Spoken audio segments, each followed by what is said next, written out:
Hi viewers, welcome to our channel. ప్రస్తుతం మనతో పాటు సీనియర్ జర్నలిస్ట్ దాము బాల సార్ వారితో మాట్లాడాం. నమస్కారం సార్. నమస్తే సార్, రఘురామకృష్ణరాజు గారు జగన్ గారి పైన హత్యాయత్నం కింద కేసు పెట్టడం చూస్తున్నాం సార్. అందుకు సంబంధించిన ఫోటోలను కూడా ఆయన ట్విట్టర్లో పెట్టేశారు. సో అంతకుముందు అధికారంలో ఉన్నప్పుడు మరి ఏం జరిగే అవకాశం ఉందంటారు సార్ ఈ కేసులో? జగన్ మీద హత్యాయత్నం అటెంప్ట్ మర్డర్ కేసు పెట్టాడు. నిజానికి ఇది డైరెక్ట్ గా జగన్ కి లింక్ ఉందా అనేది డౌట్. దాన్ని ఎట్లా ఎస్టాబ్లిష్ చేస్తారు అని. ఓకే.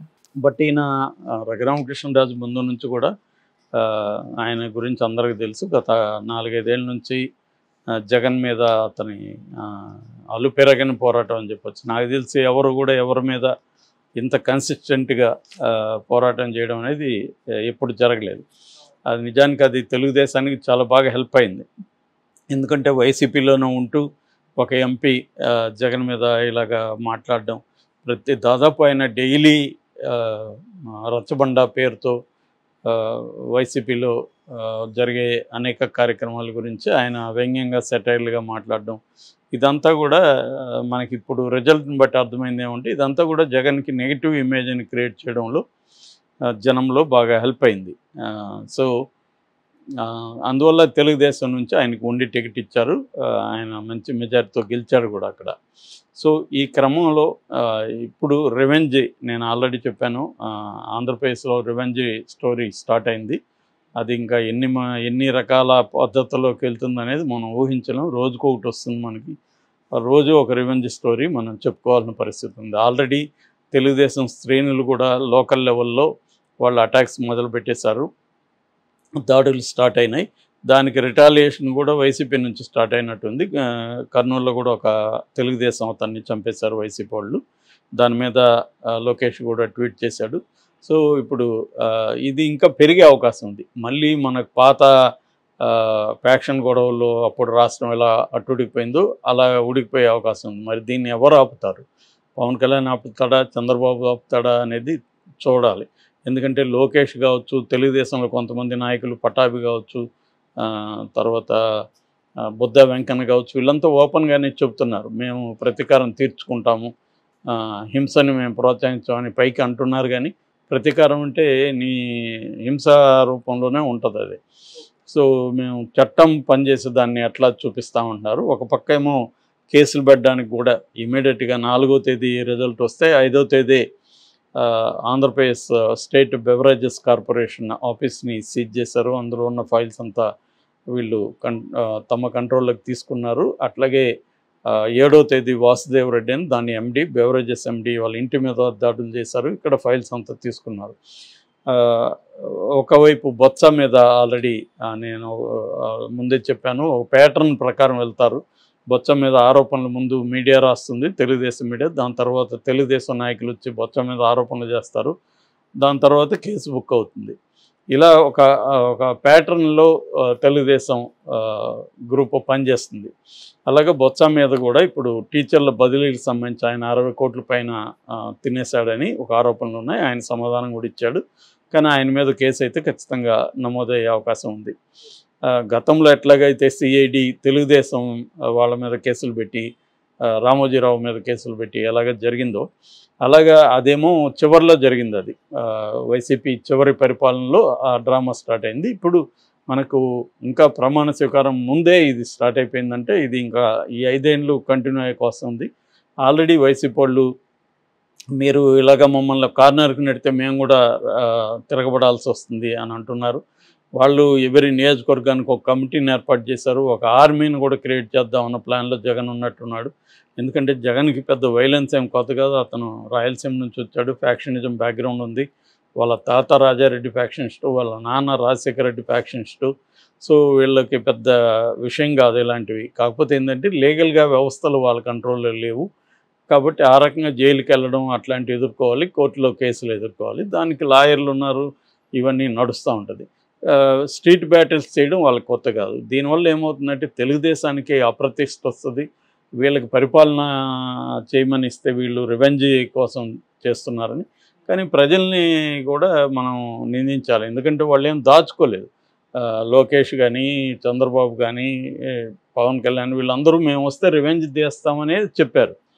చెప్పే ఓట్లు అడిగారు. కాబట్టి ప్రజలు వాళ్ళకి ఓట్లు వేశారంటే రివెంజ్ తీర్చుకోమని.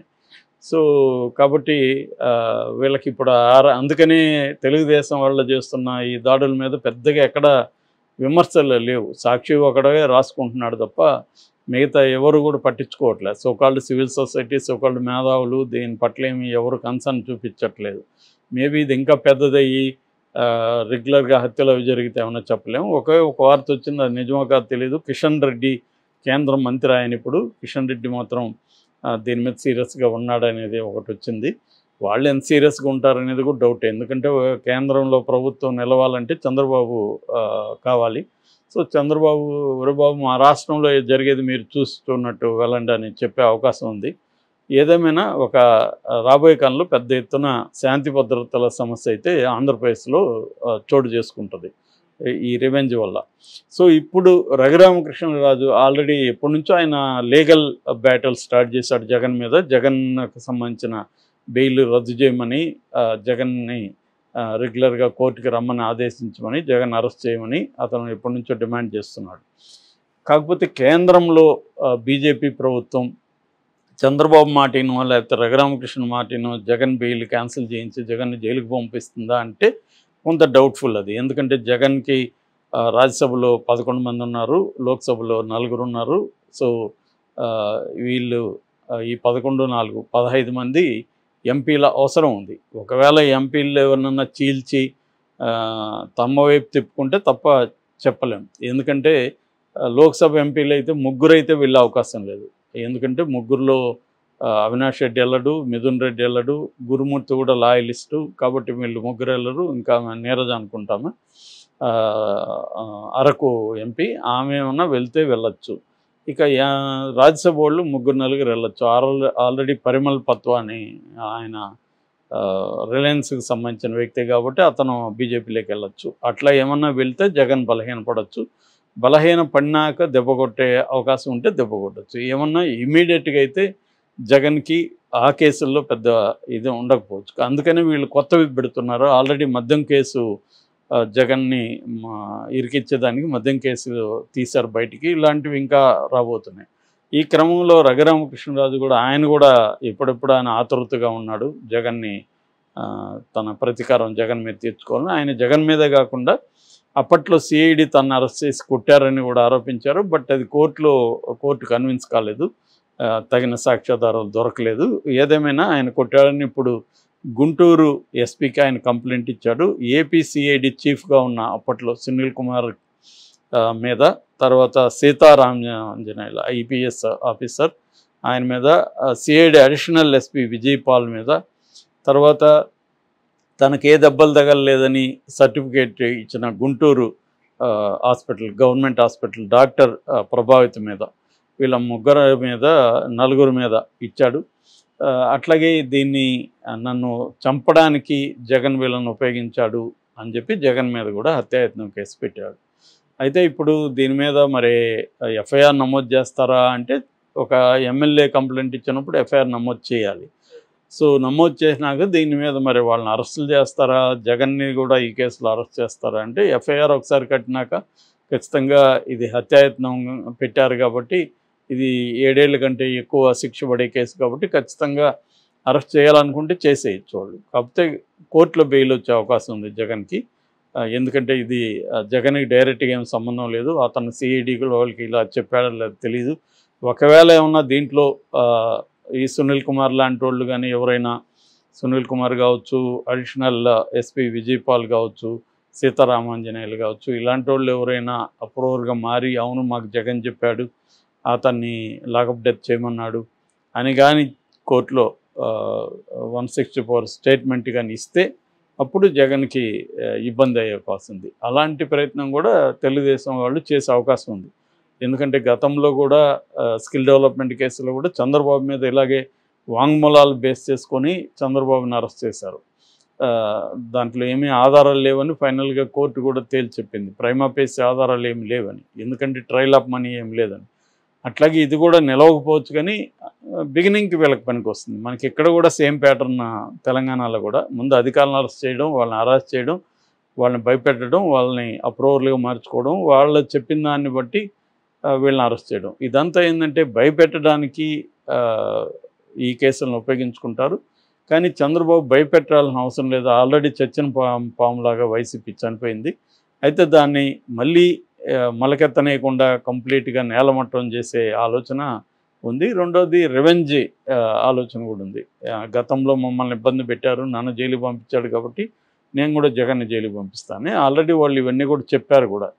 సో ఇవన్నీ చేసే అవకాశం వాళ్ళకి ఇప్పుడు పుష్కలంగా ఉంది. అంటే అద్భుతమైన మెజారిటీ ఉంది రాష్ట్రంలో. సెంట్రల్లో కూడా వాళ్ళకి పవర్ షేరింగ్ ఉంది. కాకపోతే ఏమంటే గుర్తుపెట్టుకోవాల్సింది ఏమంటే ఈ రివెంజ్ దీనివల్ల రాష్ట్రంలో సామాన్య ప్రజల దైనందిన జీవితం చాలా ఇబ్బందికి గురవుతుంది. తర్వాత పరిశ్రమలు రావాలని ఆలోచిస్తారు, లా అండ్ ఆర్డర్ ప్రాబ్లం.